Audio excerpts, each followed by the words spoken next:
Dios te bendiga grande y abundantemente. En esta ocasión vamos a continuar con nuestra serie acerca de las profecías del libro de Daniel. En esta ocasión estaremos con el capítulo número 7. Vamos a orar para entrar inmediatamente en el capítulo 7 de Daniel. Eterno Dios y Padre, en esta hora hemos de continuar estudiando las profecías del libro de Daniel. Síguenos dirigiendo y dando sabiduría para comprenderlas. En el nombre de Jesús. Amén. Daniel capítulo 7. Allí está la siguiente profecía que estudiaremos en esta hora. Y esa se encuentra en el mismo capítulo 7. Allí está parte del contenido de esta profecía. Yo no lo voy a leer porque es muy amplia la lectura para no tomarnos mucho tiempo. Pero usted lo puede leer en su casa. Puede pausar el video, leerlo y luego continuar con la explicación. O ver la explicación y luego leerlo como usted desee. Pero léalo en su casa tranquilito. Básicamente en el capítulo 7 esto fue lo que Daniel vio. Daniel dice que él estaba en visión y miraba cómo el gran mar se movía con las olas. Evidentemente, muchos creen que este era el mar Mediterráneo, que es de donde surgen las grandes potencias que han tenido lugar en este mundo, o por lo menos conquistan lugares aledaños a esas aguas. También dicen que el mar estaba azotado por vientos, ¿verdad que sí? Donde se cree que los vientos son sinónimo de guerras. Evidentemente, para conquista de naciones tiene que haber guerras. Así que Daniel miraba el gran mar y mientras miraba, él dice que vio una bestia semejante a un león con alas de águila que salía del gran mar. Mientras él miraba, dice, las alas del león le fueron arrancadas, el león se puso en pie como un hombre y se le dio un corazón de hombre. Mientras él miraba, había una segunda bestia, que era un oso que él veía que salía de las aguas. Este oso tenía un lado más alzado que el otro, más levantado que el otro, y también tenía 3 costillas en la boca. Mientras Daniel miraba, vio una tercera bestia que subía del gran mar. Esta bestia era un leopardo con varias características, 4 cabezas y 4 alas. Mientras Daniel miraba, había una cuarta bestia, a la cual él llama que era una bestia indescriptible, una bestia terrible, que tenía 10 cuernos sobre sus cabezas.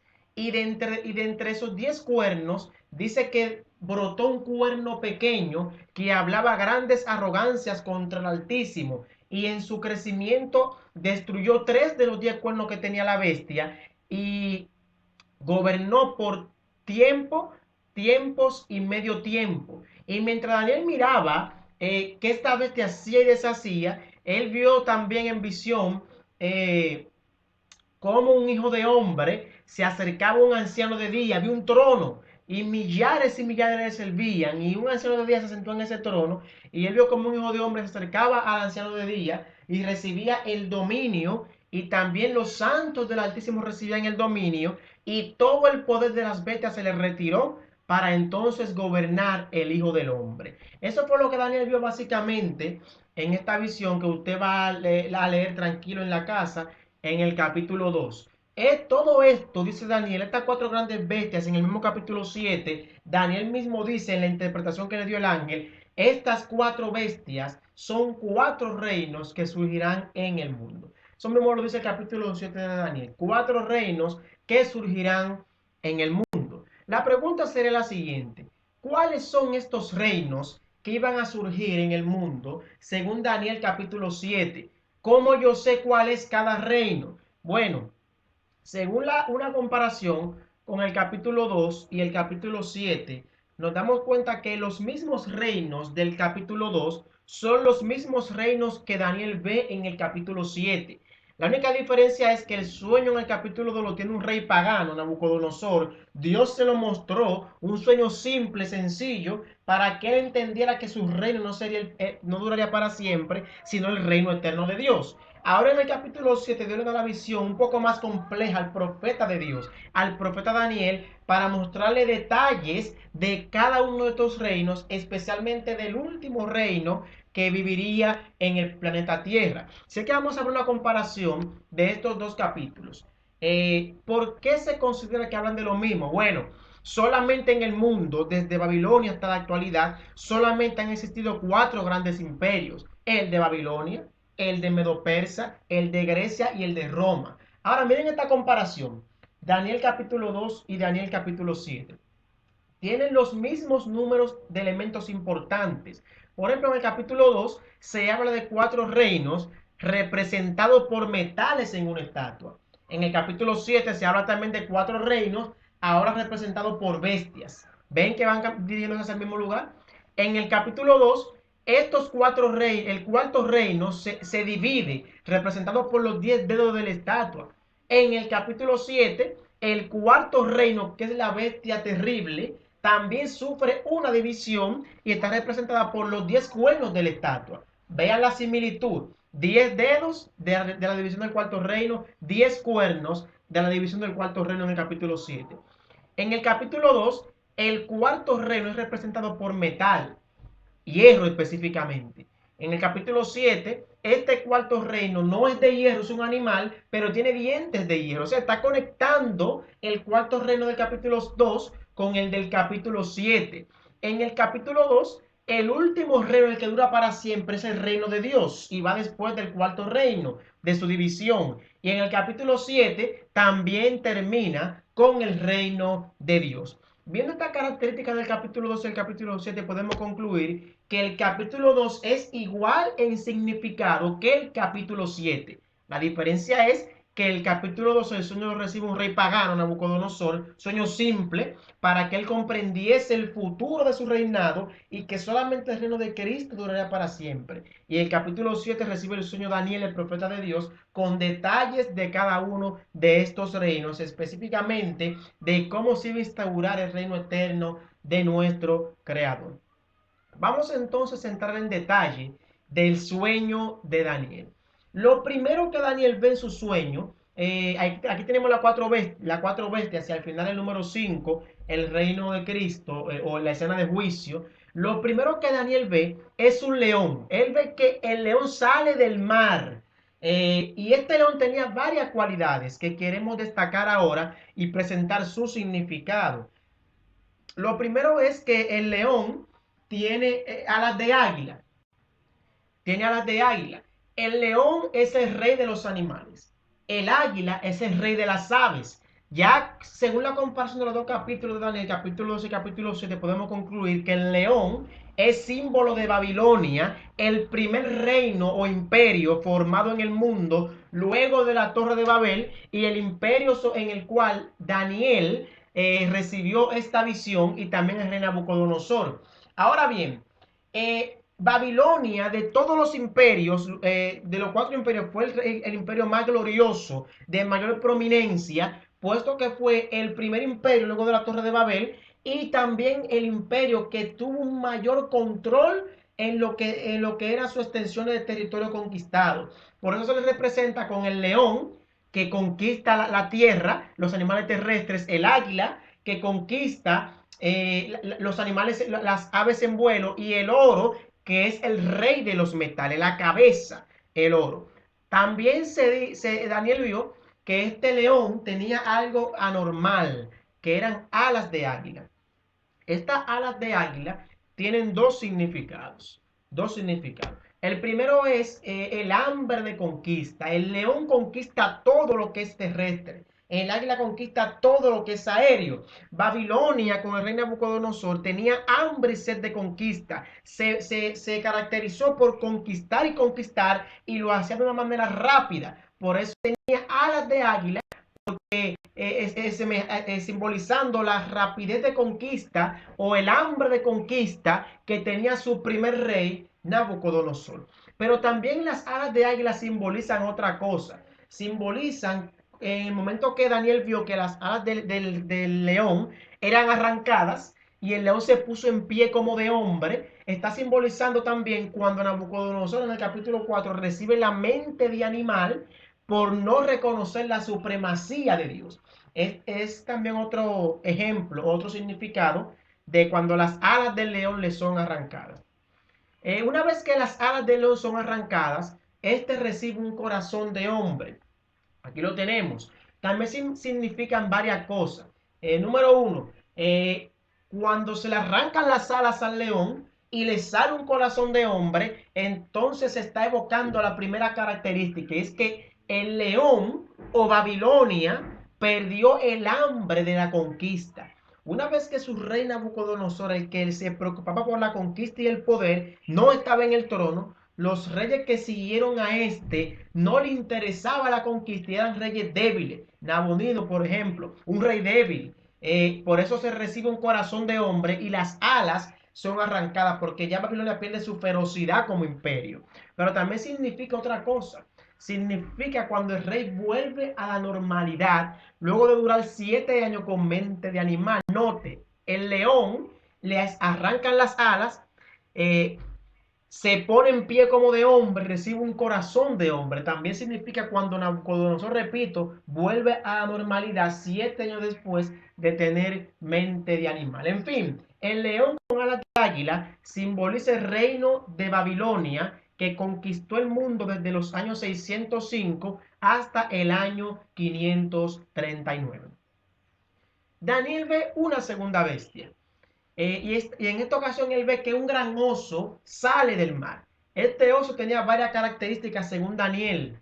Tenía un lado más alzado que el otro, un lado más levantado que el otro. Según Daniel capítulo 2 entendemos que el primer reino fue Babilonia y el reino que le siguió fue Medo-Persa. De manera que este oso, con un lado más alzado que otro, estaba evocando varias cosas. Número uno, que serían este imperio estará compuesto por dos naciones, la nación de los medos y la nación de los persas, pero que uno de los dos sería más fuerte que el otro. Por eso el oso estaba más levantado de un lado que el otro. Y la historia misma demuestra que los persas eran más poderosos que los medos. De hecho, con el paso del tiempo se conoció solamente como el imperio de los persas, de tan poderosos que fueron los persas, según iba creciendo el imperio. Y así lo dice el libro de Esther. El reino persa dominaba con el reino durante el reinado de Esther. Y así la historia misma demuestra que de los dos reinos, uno era más fuerte que el otro, en este caso los persas. Por eso el oso que Daniel ve está más levantado de un lado que del otro. También en la estatua que viene a Nabucodonosor en el capítulo 2 de Daniel, la estatua tenía dos brazos, símbolo de los dos reinos que conquistarían a Babilonia, los medos y los persas. Pero allí no se veía esa cualidad que ve Daniel, que había una nación más poderosa que otra.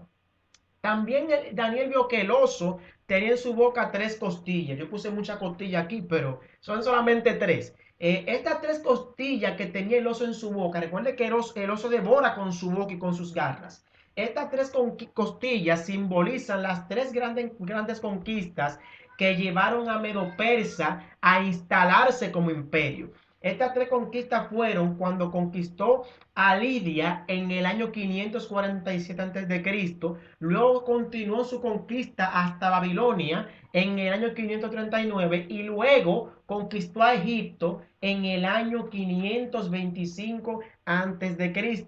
Estas tres grandes conquistas fueron las conquistas más grandes del imperio medo-persa, que lo catapultó como el imperio dominante después de Babilonia. La historia demuestra esto. La historia demuestra que el oso con las tres costillas, más levantado de un lado que del otro, era el reino de Medo-Persa, que conquistó el mundo desde el año 539 cuando vence a Babilonia hasta el año 331. Daniel ve una tercera bestia que surge del mar, un león con cuatro cabezas y cuatro alas. Vamos a ver qué significado tiene este león. Ya sabemos por la historia que este león, perdón, este leopardo es el reino de Grecia. Miren, el león tenía cuatro alas.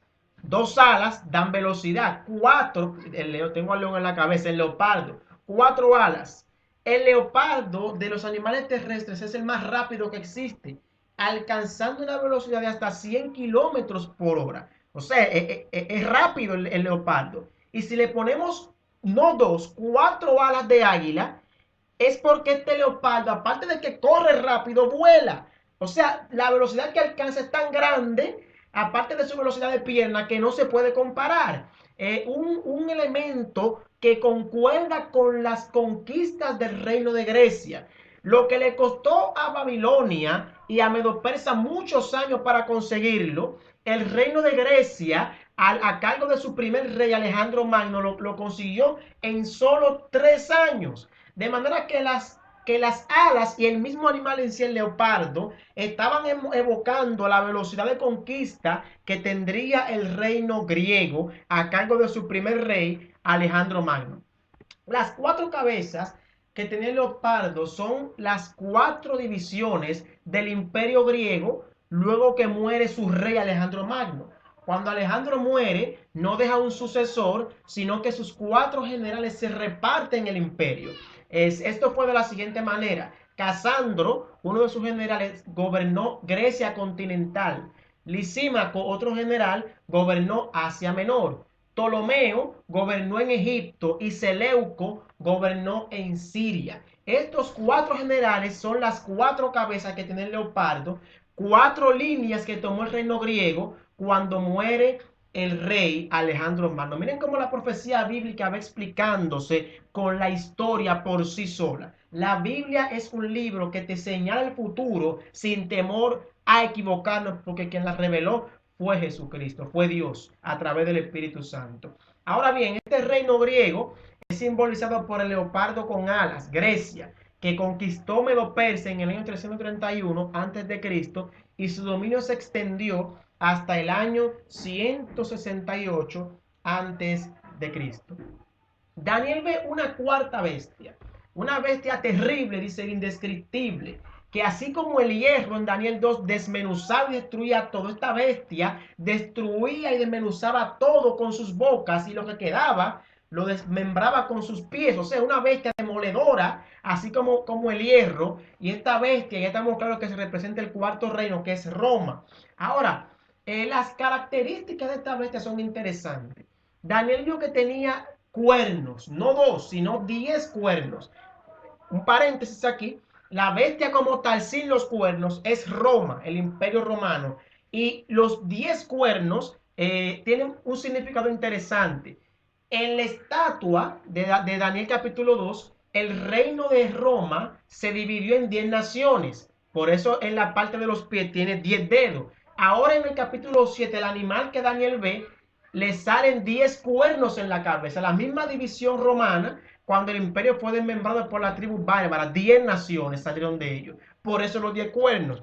He aquí las 10 naciones. Los anglosajones, que son Inglaterra, los francos, que son Francia, los germanos, que son Alemania, los lombardos, que son Italia, los suevos, que son Portugal, los visigodos, que son España, los burgundios, que son Suiza, los vándalos, ostrogodos y érulos. Ahí están las 10 naciones, las cuales componen la Unión Europea o el continente europeo. Naciones que surgieron cuando las 10 tribus bárbaras tomaron dominio de Roma, conquistaron Roma y se repartieron Roma o el imperio romano. Daniel, mientras miraba estos 10 cuernos, vio que otro cuerno surgía y él le llama un cuerno pequeño porque era pequeño. Tenía boca que hablaba grandes blasfemias, tenía ojos que denotaban inteligencia, que era un ente que no obraba de manera alocada, sino calculadamente con inteligencia. Pero este cuerno creció tanto que creció más que los 10 cuernos que él vio anteriormente. Y mientras este cuerno crecía, derribó o destruyó 3 de los 10 cuernos anteriores que habían surgido en la bestia. Estos 3 cuernos derribados fueron los vándalos por Justiniano en el 534. Evidentemente Justiniano lo hizo a través de la Iglesia Católica Romana, le cedió su ejército y este acabó con esos 3 reinos. Los vándalos en el 534, los ostrogodos en el 538 y finalmente en el 555, y los érulos, o también se cree que fueron los visigodos. En fin, 3 cuernos de los 10 destruyó la iglesia en ese entonces por una razón. La razón de que estas 3 naciones o 3 tribus se oponían teológicamente a lo que esta iglesia enseñaba. De los 10 cuernos, 7 aceptaron la forma de gobierno de la iglesia en ese entonces, que pasó a tomar el control del imperio romano, pero 3 se opusieron y como se oponían, interrumpían el reinado de Roma, en esta ocasión a través de la iglesia, y fueron erradicados, destruidos por el cuerno pequeño mientras crecía. Esta bestia simboliza entonces a Roma, el 4 imperio, el imperio romano, que gobernó desde el año 168 a.C. hasta el año 476 después de Cristo. Roma imperial, esta Roma persiguió a Cristo, asesinó a Cristo junto con los judíos, persiguió a los apóstoles y los asesinó también, y persiguió a gran parte de la iglesia. Pero la atención de Juan se dirige, en vez de la bestia, ahora al cuerno pequeño. Y vamos a ver qué Juan vio del cuerno pequeño. Juan veía un cuerno pequeño con ojos, que ya habíamos dicho que denota inteligencia, y con boca que hablaba grandes arrogancias. Vamos a ver las cualidades que Juan vio en este cuerno. Número uno, Juan vio que el cuerno pequeño sale de la cuarta bestia. O sea, la cuarta bestia es Roma. Y el cuerno pequeño sale de Roma. Lo que está diciendo es que pertenece a Roma. No es un reino nuevo, sino que Roma cambió ahora su forma de gobierno. Lo que era la Roma de los Césares, de los emperadores, ahora pasó a ser controlada por la Roma de los papas, de la iglesia romana. Ahora quien llevaba la voz cantante era la iglesia de Roma. O sea, estamos diciendo que la cuarta bestia no es sucedida por un quinto reino, sino que cambia, se transforma para controlar con otra manera, de otra forma. Otra cualidad que Juan vio es que el cuerno pequeño aparece después que salen los 10 cuernos. O sea, que la nueva fase que Roma adoptaría iba a surgir después que se dividiese en 10. Después que Roma fuese vencida por las 10 tribus bárbaras. Una vez que las 10 tribus se estableciesen en Roma o en todo el imperio romano, entonces en algún momento surgiría lo que era el cuerno pequeño, que fue lo que Juan vio. Una tercera cualidad es que este poder, el cuerno pequeño, era claramente un poder religioso, mientras el imperio babilónico, el imperio medo-persa y el imperio griego y el mismo imperio romano se preocupaban por las campañas militares, por las conquistas. La atención de esta nueva fase de Roma no era meramente territorial, sino más bien religiosa. Por eso Juan vio una bestia indescriptible, con 10 cuernos y un cuerno pequeño que hablaba grandes arrogancias. Era un poder que no le interesaba tanto lo militar, sino más bien el ámbito religioso, el ámbito cristiano. Por eso durante su crecimiento desarraigó 3 cuernos que se oponían teológicamente a sus enseñanzas, y después de ahí entonces el obispo de Roma fue nombrado como cabeza de las iglesias por Justiniano y como líder de todo el imperio romano. También Juan vio que este cuerno pequeño hablaba cosas arrogantes contra el Altísimo. O sea, ya aquí se está viendo más lo que era el ámbito religioso de este nuevo poder que estaba surgiendo. Él mismo se adjudicaba cosas divinas. Vamos a ver 3 ejemplos, por poner algo así, porque son muchos. Número uno, se hacía llamar este cuerno pequeño o su representante humano, ¿verdad? Recuerden con simbolismo, el vicario del Hijo de Dios. Sea el representante de Cristo aquí en la tierra, cuando Cristo al irse dijo que quien estaría por él sería el Espíritu Santo. O sea, estamos diciendo que este cuerno pequeño, lo que se le llama palabras arrogantes, era prerrogativas divinas que solo le corresponden a Dios, él estaba tomando para él. También sería llamado Santo Padre, cuando Cristo mismo dijo que no llaméis santo a ningún padre aquí en la tierra, porque un solo Padre tenemos que es santo, se llama Jehová. Y número 3, tendría la prerrogativa de perdonar pecados. Cuando Cristo estaba en la tierra, que perdonó pecados, todos los judíos que estaban allí, los fariseos, tomaron piedra para apedrearlo porque estaba blasfemando. ¿Por qué? Porque el acto de perdonar pecados solamente lo puede hacer Dios. De manera que en estos 3 ejemplos que hemos visto aquí, estamos viendo que a lo que se le llama palabras arrogantes contra el Altísimo son blasfemias que el cuerno pequeño adquiriría para él, diciendo, tomando para sí cosas que solamente Dios la tiene, como la representación de Cristo aquí en la tierra, ser llamado Santo Padre y perdonar pecados. Solamente 3 ejemplos de los muchos que podemos poner. Otra cualidad que Juan vio es que sería un poder perseguidor. Todo aquel que no estuviese de acuerdo con las doctrinas teológicas de este cuerno pequeño, que era religioso, iba a ser perseguido por la iglesia.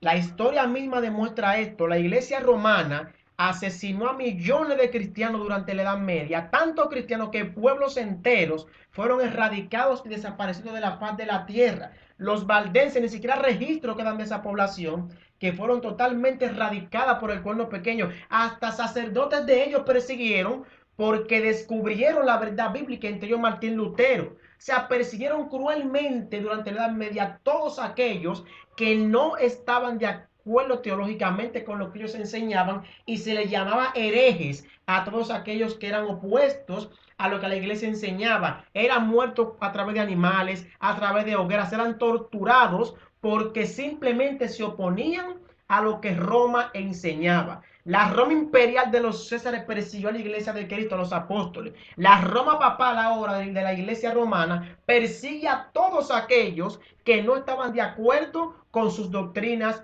cristianas. Por eso Juan ve que perseguía a los santos y los vencía. O sea, estaba obteniendo la victoria sobre todos aquellos que se oponían a su forma de enseñanza. Juan vio también que esta vez este cuerno pensaría en cambiar los tiempos y la ley. La palabra aramea para tiempos es sinim. La forma plural es simán. Cuando se la usa en singular, esta palabra se refiere a un punto en el tiempo. Pero como plural, que como se le usa aquí, los tiempos y la ley, se refiere a puntos repetidos en el tiempo. Estos puntos repetidos en el tiempo están conectados con en el mismo versículo bíblico, con la ley de Dios. El único elemento repetitivo en el tiempo que tiene la cristiandad es el día de reposo. O sea, estaba atacando directamente la ley. Por eso dice Juan que Daniel, que él vio que pensaría en cambiar los tiempos y la ley, y el único mandato bíblico que tiene que ver con el tiempo es el sábado. Dios ha dado varias leyes en el Antiguo Testamento, pero la ley de Dios por excelencia es la ley de los 10 mandamientos. La única provisión relacionada con el tiempo en esta ley especial de Dios se encuentra en el cuarto mandamiento, el cual trata del sábado, el séptimo día. Las potencias religiosas terrestres se propusieron alterar ese mandamiento, transfiriendo la obligación del sábado al domingo, aunque no existe mandato bíblico que así lo demande.